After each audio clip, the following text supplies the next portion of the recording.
बिस्मिल्लाहिर्रहमानिर्रहीम। अस्सलाम वालेकुम friends, I am Zain Tabassum Zain academy की जानिब से। इंशाल्लाह आज की इस वीडियो में हम केमिस्ट्री के ऊपर डिटेल से बात करेंगे कि केमिस्ट्री क्या है। लेकिन उससे पहले अगर आप लोगों ने ज़ैन एकेडमी चैनल को सब्सक्राइब नहीं किया तो सबसे पहले ज़ैन एकेडमी चैनल को सब्सक्राइब करें और उसके बाद बेल आइकन ऑप्शन आप लोगों को देगा, आप लोगों ने उस पर भी लाजमी क्लिक करना है ताकि आपको हर आने वाली न्यू वीडियो की जो नोटिफिकेशन है वो मिल सके। तो यहाँ पे हम बात स्टार्ट करते हैं केमिस्ट्री के ऊपर। ये केमिस्ट्री क्या है? The complete study of matter इस कॉल्ड जो है केमिस्ट्री। यानी जब हम मैटर की कंप्लीट स्टडी करेंगे उसको हम क्या कहते हैं? मैटर। तो यहाँ पे मैटर से क्या मुराद है? मैटर क्या भला है? यानी हमारे पास हमारे इर्द गिर्द हर वो चीज़ जो वज़न रखती है और स्पेस ऑक्यूपाई करती हैं उसको हम क्या कहते हैं? उसको हम क्या कहते हैं? मैटर। यानी हर वो चीज़ जो वज़न रखती है और जगह गिरती है उसको हम मैटर कहते हैं। फॉर एग्ज़ाम्पल हमारे पास टेबल जो है ये एक मैटर है, बॉल पेन एक मैटर है, पेन एक मैटर है, बैग एक मैटर है, लैपटॉप एक मैटर है, फ़ैन एक मैटर है, वाटर एक मैटर है, बल्ब एक मैटर है। यानी जो चीज़ वज़न रखती है और जगह गिरती है उसको हम मैटर कहते हैं। लेकिन उस यहाँ पे एक दूसरा लफ्ज़ आया था कि the complete study. Complete study में हम उस मैटर की जो है कंपोजिशन देखेंगे कि इसकी कंपोजिशन किस तरह है, इसकी प्रॉपर्टी देखेंगे कि इसकी प्रॉपर्टी किस तरह है और इसकी स्ट्रक्चर देखेंगे, फिर उस मैटर की कंप्लीट स्टडी होगी। तो यहाँ पे सबसे पहले मैटर की आती है कंपोजिशन। फॉर एग्ज़ाम्पल हमारे पास वाटर जो है उसकी कंपोजिशन किस तरह है, यानी उसकी बनावट किस तरह है, कंपोजिशन।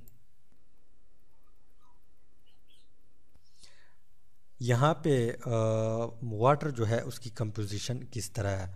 अगर आप लोग प्योर वाटर जो है जहाँ से भी उठाएंगे, वो चाहे झीलों में हो, तालाबों में हो, कूलर में हो, जहाँ भी हो, लेकिन जब वो प्योर होंगे तो वो इस फॉर्म में होंगे H2O,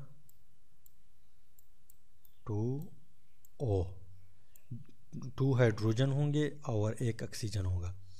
यानी इसकी कंपोजिशन जो है इसी तरह होगी। जहाँ भी आप देखेंगे इसकी 2 निस्बत 1 के साथ हमेशा होगी। तो यहाँ पे वाटर जो है हमारे पास एक मैटर है क्योंकि ये वज़न भी रखती है और जगह भी गिरती है। तो इसकी हमने कंपोजिशन देख लिया। इसके बाद जो दूसरा टाइप है वो हमारे पास आता है प्रॉपर्टी।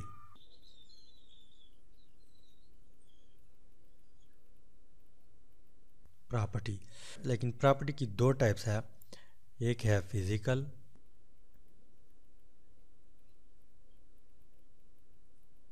और एक है केमिकल।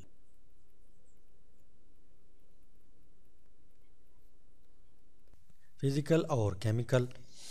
तो फिज़िकल में सबसे पहले हमारे पास आती है कलर, कि उस प्रॉपर्टी की कलर किस तरह है। फॉर एग्ज़ाम्पल वाटर है, उसकी कलर किस तरह है। तो पानी की कलर नहीं है, कलरलेस है। जो दूसरी टाइप है वो हमारे पास है ओडोर। ये फिज़िकल प्रॉपर्टी में है ओडोर, यानी ये मैटर जो है स्मेल रखता है या नहीं रखता। फॉर एग्ज़ाम्पल वाटर की स्मेल नहीं है, या हमारे पास जो फ्रूट है उसकी तो स्मेल आती है, वो भी एक मैटर है, उसकी स्मेल होती है। इस तरह दूसरा टाइप जो है ओडोर। इसके बाद जो तीसरी प्रॉपर्टी है हमारे पास वो है टेक्सचर। किसी चीज़ को हम जब टच करते हैं तो वो किस तरह, वो स्मूथ है या पाउडर लाइक है या किस तरह है। फॉर एग्ज़ाम्पल एक स्टोन है, जब हम इसको टच करते हैं तो ये स्मूथ सा होता है। इस तरह एक पाउडर है, फॉर एग्ज़ाम्पल आपके घर में जो पाउडर है इसको जब हम टच करते हैं तो ये पाउडर लाइक होती है। इसके बाद जो प्रॉपर्टी आती है वो हमारे पास डेंसिटी है, कि वो मैटर जो है वो हल्की है या भारी है। फ़र्ज़ करें एक टिश्यू पेपर है वो हल्की है, और एक सॉप है आपके पास वो है भारी। तो डेंसिटी जो है वो हमारे पास फिज़िकल प्रॉपर्टी में आती है। इसके बाद हम मैटर की केमिकल प्रॉपर्टी की तरफ आते हैं। केमिकल प्रॉपर्टी में हम क्या करते हैं कि जो यहाँ पे एक मैटर को दूसरी मैटर के साथ जो है कंबाइन करते हैं, और उसके नतीजे में हम ये न्यू मैटर देता है। फॉर एग्ज़ाम्पल ये एक मैटर है या और बी एक दूसरा मैटर है, इसको हमने आपस में रिएक्ट किया तो नतीजे में हमें एक न्यू मैटर मिल गया, सी मिल गया। अगर नहीं मिला, अगर रिएक्शन नहीं हुआ तो अब हम क्या करेंगे, यहाँ पे हीट देंगे। ये सेल जो है, ये साइन जो है इसको हम डेल्टा कहते हैं। और ये केमिस्ट्री में आप लोग याद रखें कि ये केमिस्ट्री में जहाँ भी आए इससे मुराद हीट होगी। फ़र्ज़ करें ये हमारे पास जो है हाइड्रोजन है और ये हमारे पास ऑक्सीजन है, आपस में कंबाइन किया तो इनके नतीजे में हमारे पास H2O आ गई। तो ये क्या है, इसकी मैटर की केमिकल प्रॉपर्टी है। इसको हम कहते हैं रिएक्टेंट। यहाँ पे ये दो जो है, ये दो भी हो सकते हैं और दो से ज़्यादा भी हो सकते हैं। इसको हम कहते हैं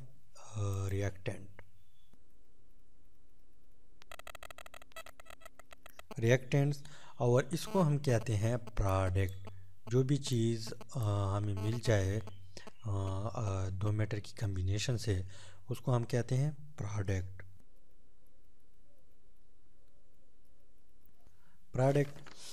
तो ये हमारे पास आ गई मैटर की केमिकल प्रॉपर्टी।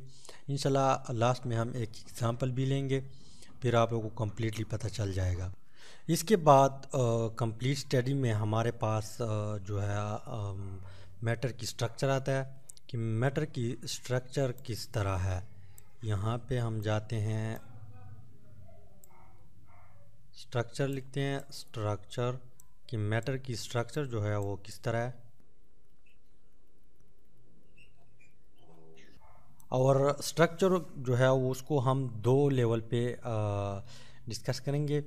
एक लेवल जो हमारे पास होता है वो है मैक्रोस्कोपिक, और दूसरा जो हमारे पास लेवल है वो है माइक्रोस्कोपिक। तो मैक्रोस्कोपिक लेवल पे जब हम बात करते हैं तो क्या देखते हैं, जैसे आइस क्यूब होते हैं, उसकी एक ख़ास शक्ल होती है और उसकी ख़ास एंगल बने होते हैं। तो माइक्रोस्कोपिक लेवल पे हम यहाँ पे आइस क्यूब को स्टडी करते हैं। और फ़र्ज़ करें यहाँ पे एक मैटर है हमारे पास और इसको हमने सॉलिड डिफ़ाइन किया, यानी ये हमारे पास सॉलिड फॉर्म में है। तो इसकी एक ख़ास जो है, तो इसकी एक ख़ास शेप होती है। और यहाँ पे हम देखते हैं कि यहाँ पे इसकी एंगल 90 है। इसके अलावा यहाँ पे हम देखते हैं कि इसकी लेंथ कितनी है, यहाँ पे इसकी लेंथ कितनी है, यहाँ पे एंगल कितनी बनती है। इसके अलावा हमारे पास कुछ ऐसे भी होते हैं जब हम इसको सॉलिड डिफ़ाइन करते हैं तो उनकी हमारे पास निडल लाइक स्ट्रक्चर आती हैं, तो इसको हम कहते हैं निडल। और जब हमारे सामने सॉलिड फॉर्म की स्ट्रक्चर आ जाती है तो इसको हम कहते हैं कि ये माइक्रोस्कोपिक लेवल पे नीडल लाइक स्ट्रक्चर है। क्या है? Needle like structure. इसके अलावा जब हम माइक्रोस्कोपिक के ऊपर बात करते हैं तो हमारा वास्ता एटम के साथ पड़ जाता है कि इसमें कितने इलेक्ट्रॉन हैं, कहाँ कहाँ रिवॉल्व कर रहा है, इसमें प्रोटॉन कितने हैं और इसमें इलेक्ट्रॉन कितने हैं। तो यहाँ पे हम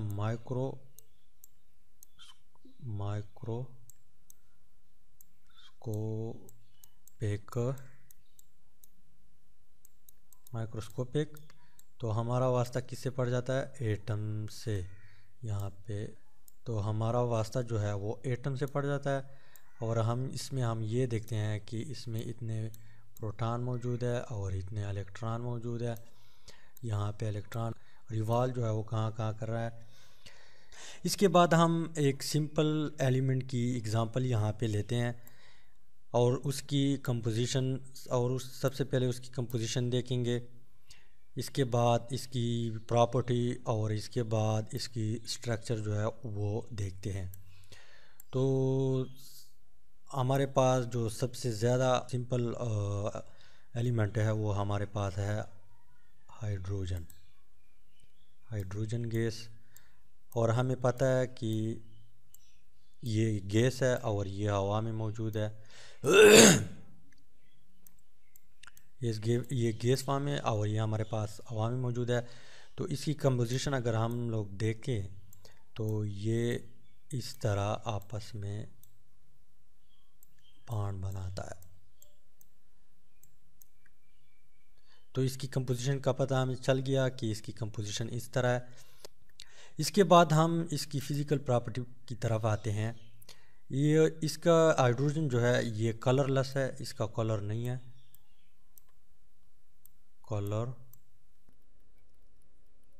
ओडोर जो है इसका ओडोर भी नहीं है, यानी इसका कोई स्मेल जो है नहीं है। इसके अलावा टेक्सचर इसको हम जो है मालूम नहीं कर सकते क्योंकि इसकी ख़ास शेप नहीं होती। इसके अलावा इसकी जो डेंसिटी है वो बहुत कम होती है, काफ़ी कम है इसकी डेंसिटी। इसके बाद हम इसकी केमिकल प्रॉपर्टी की तरफ आते हैं। यहाँ पे हमें पता है कि हाइड्रोजन एक गैस है और ये हवा में मौजूद है। ये गैस फॉर्म में है और ये हवा में मौजूद है। जब ये रिएक्ट करता है ऑक्सीजन से, O2 से, और ऑक्सीजन भी जो है हवा में मौजूद है, तो ये हमें देता है, ये भी गैस फॉर्म में है। और जब ये आपस में रिएक्शन करता है तो हमें क्या देता है, H2O। तो ये इसकी केमिकल प्रॉपर्टी आ गई। इसके बाद हम इसकी स्ट्रक्चर की तरफ आते हैं कि इसका स्ट्रक्चर किस तरह है। यहाँ पे इसमें जो है एक ही इलेक्ट्रॉन होता है, एक प्रोटॉन होता है, एक न्यूट्रॉन होता है और एक ही इलेक्ट्रॉन होता है। तो इससे हमें ये पता चला कि इसकी स्ट्रक्चर इस तरह है। ये जब रिएक्शन करता है तो इससे क्या बनता है। इसके अलावा इसकी हमने फ़िज़िकल प्रॉपर्टी डिस्कस की और यहाँ पे जो कंपोजिशन है, तो ये हाइड्रोजन की केमिस्ट्री है। तो उम्मीद है कि केमिस्ट्री जो है इसका कुछ ना कुछ समझ आप लोगों को आया होगा कि the complete study of matter, और मैटर में जो मज़ीद कंपोजिशन प्रॉपर्टी है और ये चीज़ें हैं,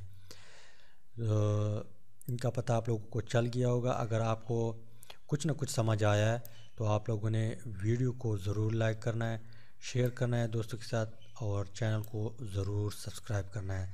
थैंक्स फॉर वॉचिंग।